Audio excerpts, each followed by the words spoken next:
Hello बच्चों, let's read the question. And the question says if an orbital electron of hydrogen atom jumps from the ground state to a higher energy state, its orbital speed reduces to half its initial value.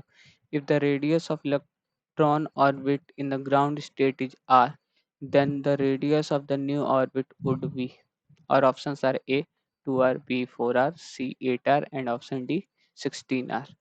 तो basically question क्या कह रहा है कि हम लोग का एक इलेक्ट्रॉन है हाइड्रोजन का जो कि ग्राउंड स्टेट से हायर एनर्जी स्टेट में जंप करता है, तो उसकी जो वेलोसिटी इनिशियल है उसका आधा हो जाता है। तो हम लोग से कह रहा है कि जो न्यू जो इस ऑर्बिट में गया उसके और जो ग्राउंड स्टेट में लेट से आ रहा है, तो क्या रिलेशन होगा। तो इसमें क्या गिवन है कि let's velocity at ground state be v, then at higher higher energy state oh sorry state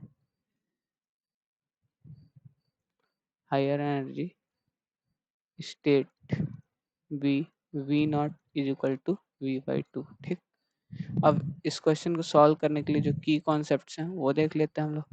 तो की कॉन्सेप्ट्स, इसमें जो की कॉन्सेप्ट्स में पहला हो जाएगा कि ये हो जाता है वेलोसिटी इज इक्वल टू हो जाता है, अगर हम लोग एग्जैक्ट लिखें तो जेड ई स्क्वायर अपॉन में 2NH एप्सिलॉन नॉट। ठीक, तो अगर यहाँ से देखें तो हाइड्रोजन के लिए जेड तो 1 हो जाएगा, ई कांस्टेंट है, 2 कांस्टेंट है, एच कांस्टेंट है, एप्सिलॉन नॉट कांस्टेंट है।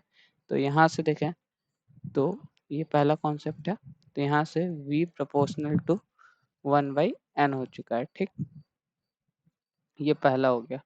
दूसरा, अगर इस क्वेश्चन को सॉल्व करने के लिए अगर देखें तो हम लोग जानते हैं r n is equal to हो जाता है r naught n r naught n square by n square. Hydrogen like atom के लिए होता है क्योंकि जेड तो 1 हो जाता है, तो r naught into n square. ठीक, तो अब इन्हीं इसी कॉन्सेप्ट पे ये क्वेश्चन सॉल्व हो जाएगा। तो अगर देखें तो पहले अगर हम लोग देखें यहाँ से तो v प्रोपोर्शनल टू 1/n है। तो अगर देखें जो हम लोग का v है वो हाफ हो रहा है, मतलब कि अगर ये v चेंज हो रहा है हाफ से तो ये इनवर्सली प्रोपोर्शनल है n के।